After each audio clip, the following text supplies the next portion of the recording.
Okay, let's begin. I'd like to begin by thanking Hans and Gulchin for having had the goodness to invite me back to yet another of these conferences.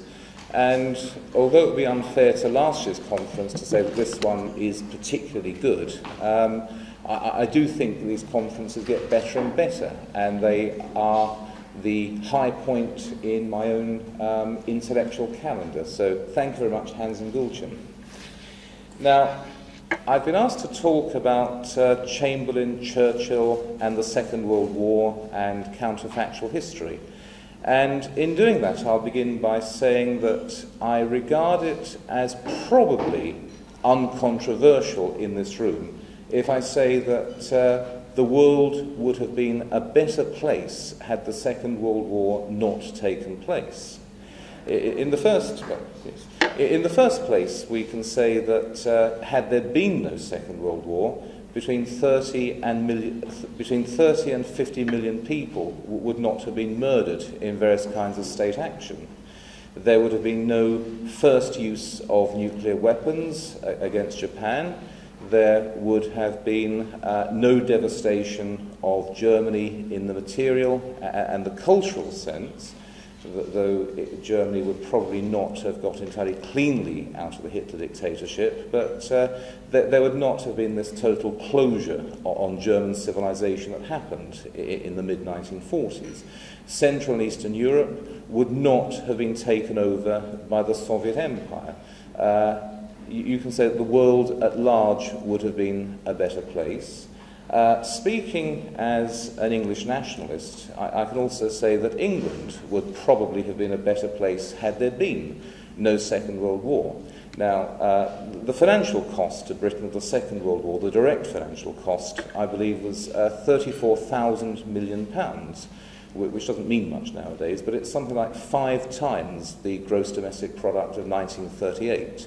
If you translate this into modern American terms, you're looking at a war that costs something like $50 trillion.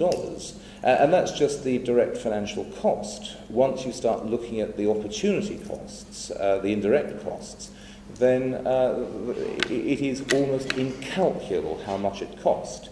That being said, the huge financial cost did not seem to do the country any long-term damage, and by about 1960, in economic terms, the country was better off than ever before. You can also say that the loss of men was not excessive. It was not anything to compare with the mincing machine that we had during the First World War. 60,000 civilians lost in the bombing. I think that's something like one Hamburg or a couple of hours of Dresden, so you can hardly complain about the German bombing campaign. And the loss of material in the bombing, again, was inconsiderable, really. It was something made up in a few years. I think the real cost to Britain was the fact that in 1940, Churchill struck a deal with the British left. Churchill was allowed to strut around for 5 years playing at great power politics, going to all those meetings on equal terms with Roosevelt and Stalin, and the left was allowed to take over the entire domestic administration. A Conservative MP wrote to his daughter after the 1945 general election. She said, "Oh, isn't it terrible, we've got a Labour government?" And he said, "Oh, nothing much to worry about, we've had that since 1940 anyway." There was a revolution in Britain in 1940 when the left took over, and everything bad that has happened in Britain since then is a direct or an indirect result of the revolution in 1940, where the left was allowed to take over the domestic administration of the country. And by the left, I mean the state socialists. And so I do think the Second World War was a bad thing, in the sense that I believe that Britain should not have given that military guarantee to Poland in March 1939. Now, when I say this, quite often people say, "Oh, that's a terrible thing to say. If we hadn't stopped Hitler in 1939, he would have taken over Poland, He would then have invaded Russia and clothed in the enormous prestige and material resources from conquering the Eurasian landmass. He would then have turned back and swallowed England up in one bite. Well, we don't know what would have happened. There's no way of saying. But if you look at Hitler's intentions and Hitler's abilities, it doesn't look as apocalyptic as many people who are in favour of the Second World War seem to say. There is no evidence that Hitler wanted to conquer or even to make England into a satellite. The only treaty he ever made that he ever kept was the naval treaty with Britain, and he did keep that. He kept that. It's the only treaty he ever actually followed to the letter. Hitler continually tried for peace with Britain right into 1941. He regarded a war with Britain as a diversion from the main project of his life, which was Lebensraum in the East. Now, his intentions were Lebensraum in the East, and I must say that I doubt his ability to achieve that. Of course, when Hitler did eventually invade Russia in 1941, he had to fight a war in the West. He had all sorts of diversions in the Balkans and in North Africa, and this to some extent slowed him down. On the other hand, when he did invade in 1941, he was clothed in the prestige of having won the war in the West, and he had battle-hardened armies. And so it's difficult to say what would have happened if Hitler had invaded Russia in, shall we say, 1942, 1943. Would he have won? He might have lost. And even if he had won, the point is that we know from having seen the American-British occupation of Iraq and of Afghanistan that it is quite easy sometimes to conquer a country, but to occupy it is rather harder. And to have conquered Russia, to have conquered the whole of European Russia, and then to make this suitable for German settlement, or simply to hold it against continual partisan attacks, might well have consumed Hitler's strength for the rest of his life. We can also doubt how long, without the Second World War as it happened, Hitler's health would have continued. We know that by 1945 he was in pretty bad shape. Now you can say that was the stress of fighting and losing a giant war, but other leaders fought the Second World War and came through in pretty good shape. Stalin, Churchill, and so on. It didn't seem to do their health much harm. And so it may be that Hitler would not, in any event, have made it much beyond 55, 60. And so it's difficult to say exactly what would have happened if Britain had not given that military guarantee to Poland. On the other hand, I don't see much reason to suppose that Hitler would have been able to set out on some project of world conquest. I just don't believe, A, that Hitler wanted to do this, he saw it as a diversion from Germany's true mission in the East, and B, that he would have been able to do any such thing. But one of the reasons why this interests me, there are a number of reasons why it interests me. I've always been interested in what might have happened. Some people say, oh, that's not true history. A true historian investigates what did happen. Well, perhaps I'm not a real historian, but I am interested in what might have happened in other circumstances. And I think that is quite a good way often of understanding what did happen. What would have happened, for example, if Drouet's cart had got stuck in the mud in 1791 when Louis XVI and his wife tried to leave France? What would have happened if he'd got away? What would have happened if Napoleon had died at the siege of Toulon? What would have happened if Napoleon had won the Battle of Waterloo? All these are perhaps unanswerable questions, but they're also very interesting questions. And another reason why it interests me at the moment is that my very good friend Richard Blake, whose novels you may have seen over there, has a 6-month gap in his schedule, and he's currently writing a novel called The Churchill Memorandum. Now, Mr. Blake did decide in the first instance to set a thriller in the year 2014, 100 years after the non-occurrence of the First World War. It starts in 1896 when Churchill gets a spear in the guts at Omdurman, and that's the end of Winston Churchill. Therefore, probably no First World War, and certainly no Second World War. But the problem with writing such an alternative historical thriller is that it is just so difficult to wind the tape back and then run it again without those two world wars. And so what he decided in the end to do was to set his alternative history novel, a novel in the style of Eldon Smith's Probability Brooch or of Kingsley Amos's The Alteration. There is a whole genre of this literature.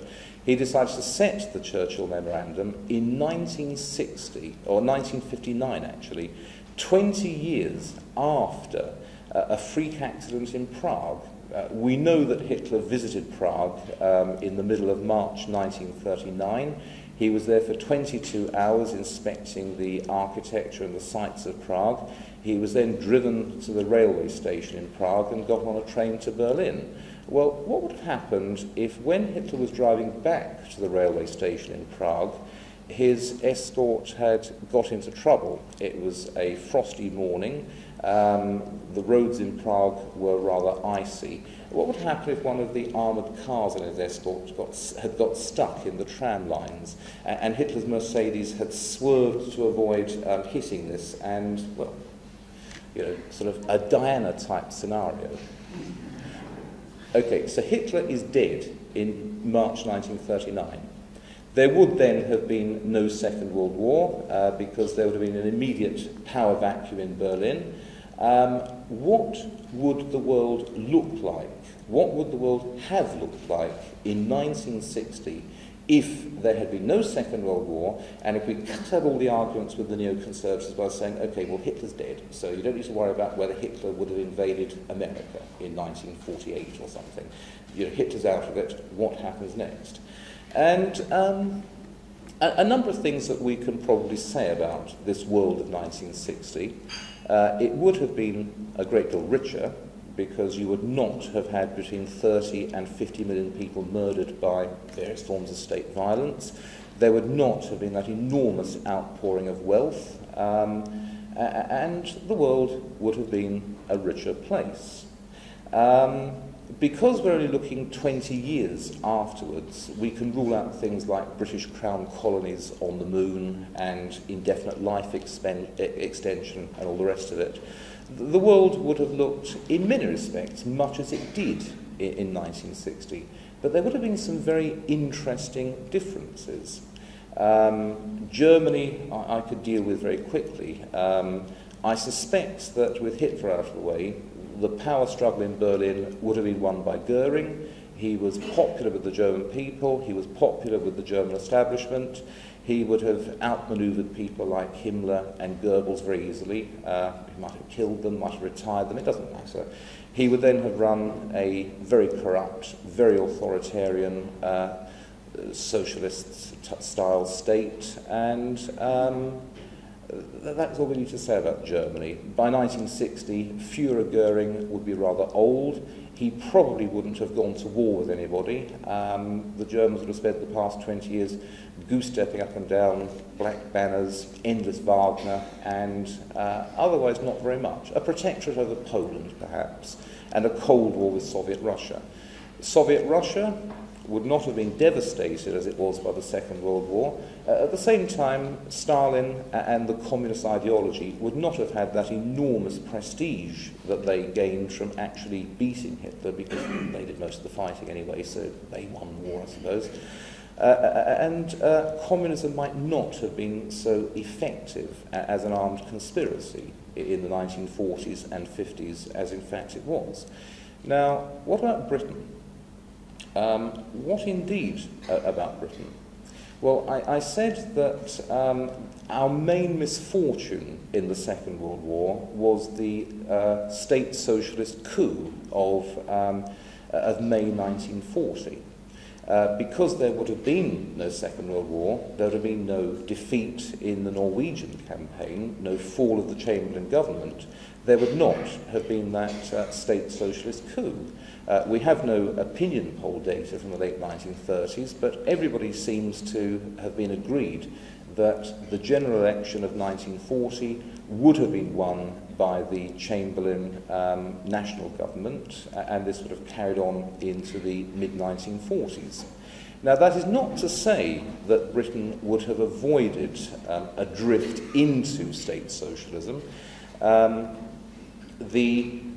The intellectual consensus among all the smart people in the late 1930s was socialist.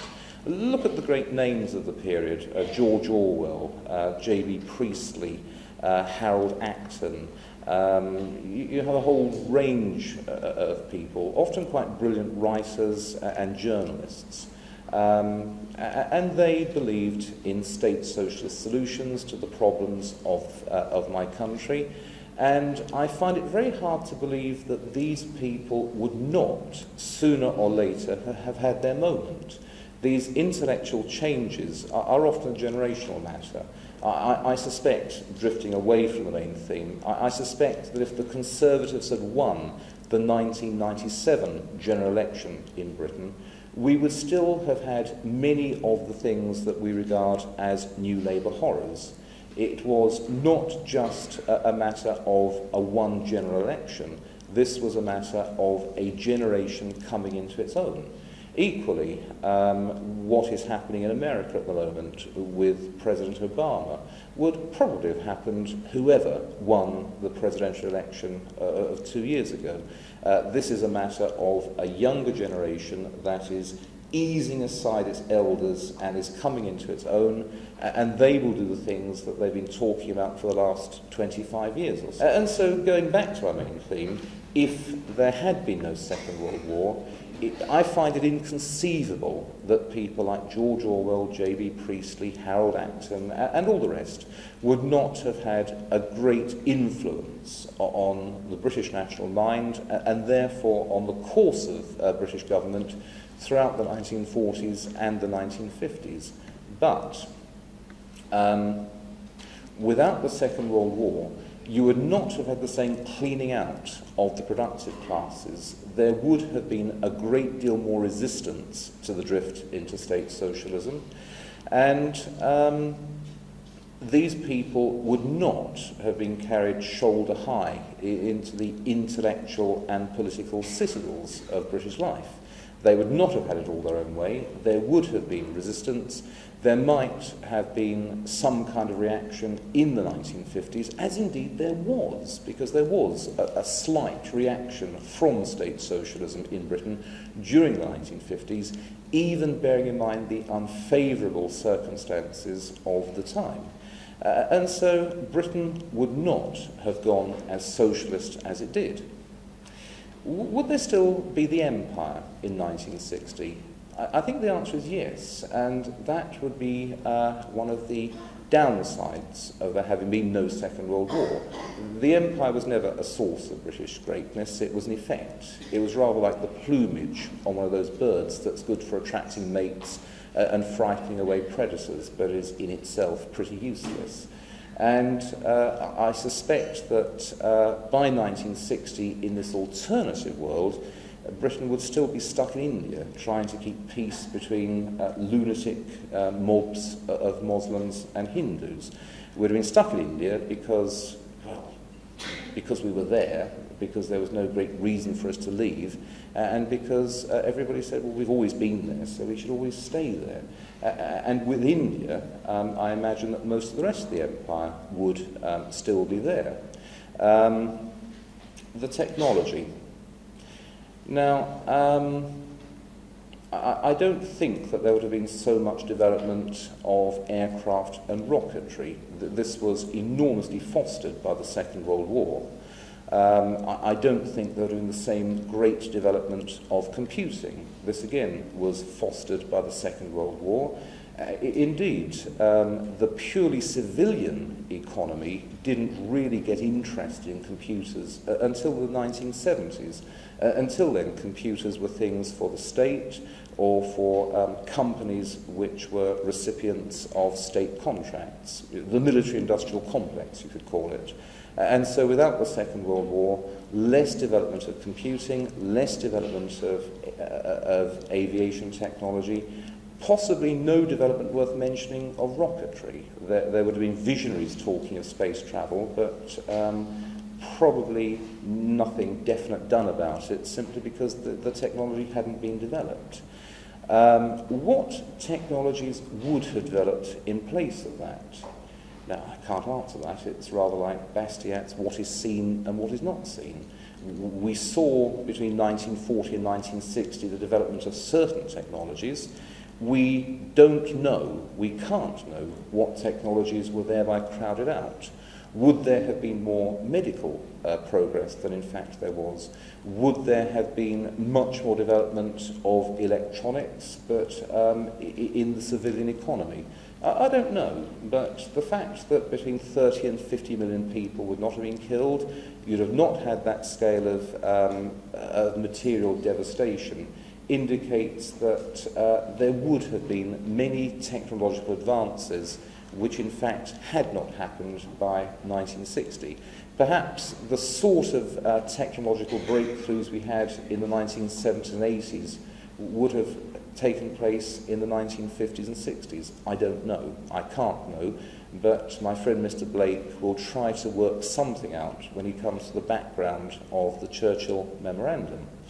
Now, one thing I have not mentioned so far is what would have happened with America without the Second World War. And my short answer is, I don't know.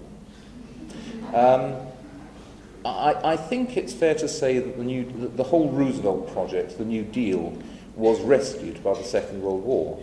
It does not seem that America was rescued from the Great Depression by any of Roosevelt's interventions in the 1930s, and it's only the enormous inflationary spending and the war economy of the earlier mid-1940s that got America out of the Great Depression. So if there had been no Second World War, what would have happened in America? Would the Roosevelt project, was this a generational shift, and would it have continued rumbling along but in slightly different ways? Would there have been a traditionalist reaction in 1940 or 1944? I don't know. Would perhaps America have run into very serious domestic problems? Might there have been even a breakup of the United States? I don't know, and that is a weak point in the whole Churchill memorandum background, and I hope that many of the Americans who are in this room will have some ideas on what would have happened. Now, the last thing I would say is that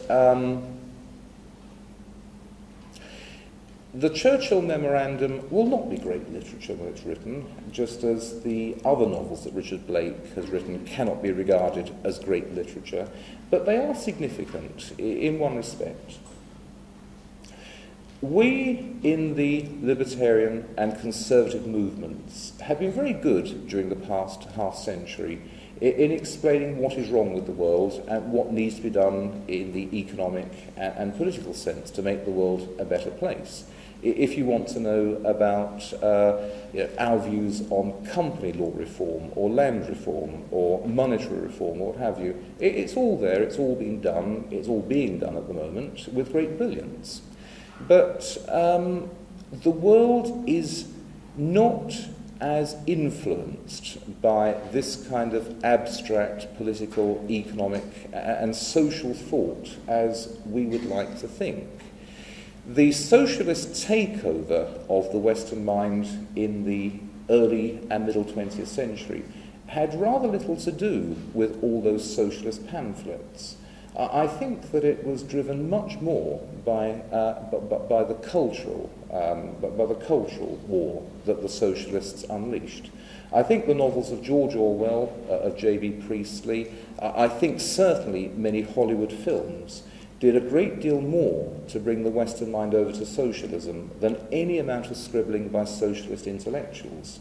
And one of the weaknesses that our movement has suffered over the past few generations is that we are not very strong in the arts. We have not done much in the cultural sense. We have had very little cultural outreach. Whenever we do think of culture, it's to complain about how lefty and how disgusting Hollywood is, or how dreadful are these American comedy programs, or, in my case as an Englishman, how ghastly and how bleakly propagandistic soap operas like EastEnders are, and their corrupting effect on the English mind. We're very good at criticising, but we haven't so far been very good at providing an alternative of our own. Even in America, if I want to think of great libertarian cultural propaganda, the best I can think of is something like Ferris Bueller's Day Off, which was released, I think, in 1984 and 1985, a great libertarian film, which is also a very good film. But there hasn't been that much produced, even in America, even in the broadcast arts. And there's been very little done in England. And so, although Richard Blake may not be another Proust or another Balzac or another Dickens or whatever, just fit in the blanks, he is an interesting cultural phenomenon. He is an outspoken libertarian who also writes mainstream fiction, which is read by fairly large numbers of people. And to say that Richard Blake will, by himself, revolutionise the English mind in the same way as Priestley, Orwell, Galsworthy, Shaw, Wells, and all the others did in the early 20th century, is perhaps saying more than can be said about Richard Blake. But on the other hand, if Richard Blake, a libertarian novelist, can break through into mainstream fiction, many other people can.